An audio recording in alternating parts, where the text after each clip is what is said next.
Alors là, chapeau, au revoir, c'était Francis Goffin. Alors là, Chapeau. Mon père en particulier était un fou de radio, il écoutait la radio matin, midi, soir. Quelque chose aussi qui m'a amené à devenir patron de radio, c'est que quand j'étais ado, j'organisais soirées dansantes. Je me rappelle le soir, mes parents disaient allez hop, au lit, j'avais le poste sous l'oreiller. Ouais. Ouais, je trouvais ça génial. Ouais. Mon regard pas sur le média, mais sur l'industrie de la radio, est un regard d'incompréhension. On est divisé, on ne parle pas d'une voix, on veut y aller, mais on y va timidement. Et puis il y a des gens qui viennent d'horizons complètement différents, qui viennent du marketing.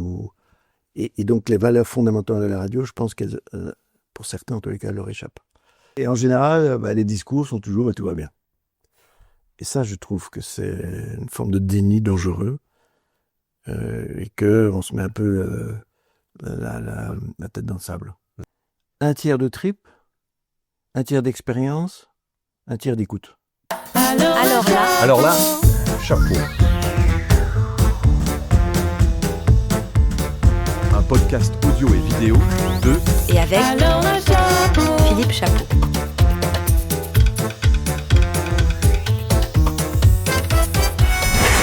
Radio House. Alors là, Chapeau, le podcast B2B qui salue celles et ceux qui ont façonné ou façonnent l'audio d'hier, d'aujourd'hui et de demain. Cette semaine, laissez-moi saluer de mon haut de forme Francis Goffin. Bonjour Philippe. Ça fait plaisir d'être avec toi. Moi aussi. Après t'avoir deep searché, l'IA qui cherche qui tu es, voilà ce que l'Internet sait de toi.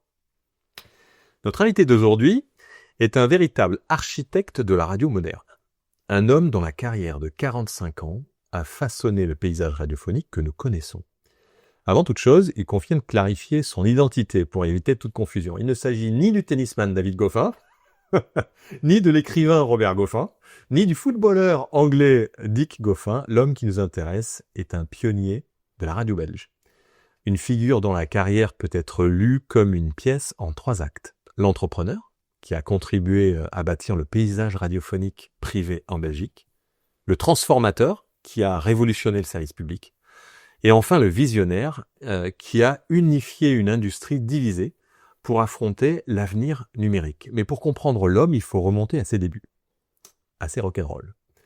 Car avant de diriger les plus grandes radios, Francis Goffin était un étudiant ingénieur agronome et bio-ingénieur qui, en 1980, a fondé sa propre radio, pirate, nommée Radio Galen.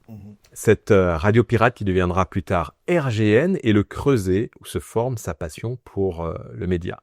De cette énergie rebelle, il a bâti une carrière impressionnante, d'abord dans le privé en co-lançant Bell RTL, puis en prenant la tête des radios de la RTBF en 2003. Et son arrivée n'est pas passée inaperçue.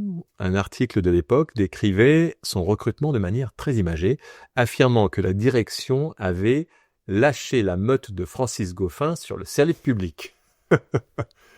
Le qualifiant, lui et son équipe, de cerbères venus bousculer l'institution. Et la méthode a fonctionné. En 15 ans, il a fait grimper la part de marché de la RTBF de 25 à 37%. C'est un manager qui n'a pas peur de défendre ses projets, même les plus scrutés. On se souvient de l'opération caritative Viva for Life et de son fameux cube de verre. Face aux critiques, il avait justifié avec aplomb le choix de n'y mettre que 3 animateurs, pas 2, ce serait physiquement impossible, pas 4 non plus, ce serait trop facile. Au-delà des chiffres, Francis Goffin est un visionnaire qui a réussi l'impossible, unir des concurrents historiques plus publics et privés pour préparer l'avenir numérique de la radio et le DAB+. Des ondes pirates aux stratégies numériques mondiales, en passant par la gestion de projets audacieux, nous recevons un véritable pionnier. Est-ce que cette définition de Deep Search correspond bien? Est-ce qu'il y a des erreurs? Est-ce qu'il y a des choses... Alors, il y a plein de choses qui ont été omises, bien sûr, parce que j'avais une bio énorme sur toi. Mais est-ce qu'il y a des choses qui sont fausses dans cette... Non, je suis d'ailleurs impressionné par ce résumé qui est assez correct. Ah oui. assez correct. Il manque juste peut-être la dernière partie de ma vie professionnelle, qui est consultant stratégique pour les patrons de radio. Voilà, c'est juste... Tu verras qu'on l'a pas oublié. Voilà.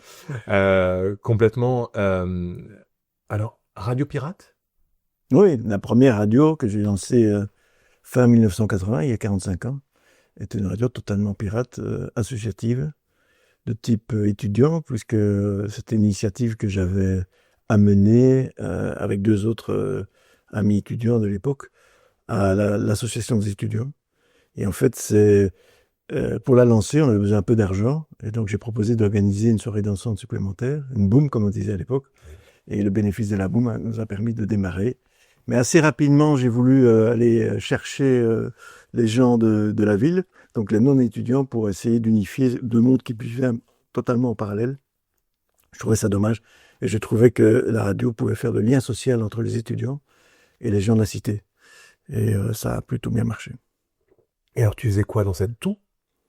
J'étais le président fondateur d'une association loi 1901, comme on dit en France, ASBL en Belgique.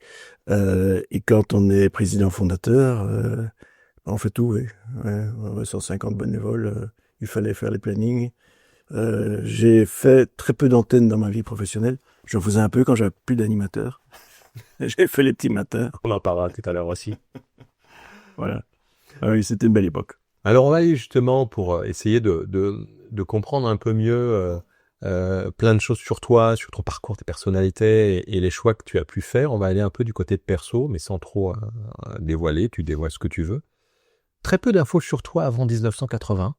La seule chose que j'ai trouvée sur ton histoire, tes parents, et je sais pas si c'est vrai, c'était un avis de décès concernant monsieur Charles Goffin. Est-ce que c'est pas vide ? Non, tu vois... Internet n'est pas toujours la bonne. Mais très peu d'infos sur toi avant les années 80. Quel genre d'enfance tu as eu ? Très heureuse. Très heureuse, de parents aimants, qui s'entendaient bien, qui sont restés unis jusqu'à la fin de leur vie.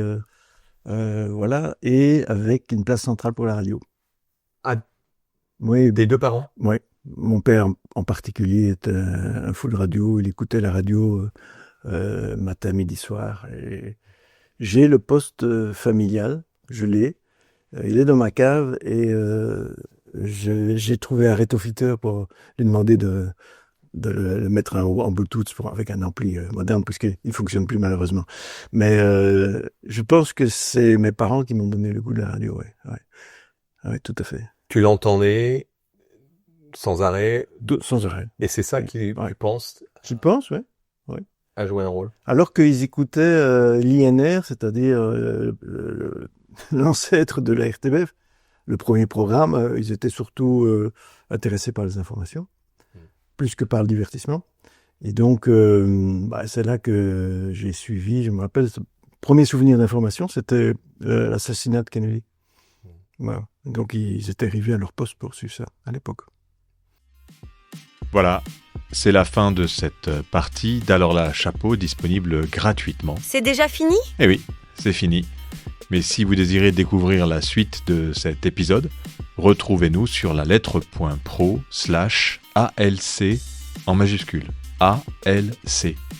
Et souscrivez à un abonnement pour accéder à tous nos contenus. Ah ben d'accord. Ben j'y vais alors.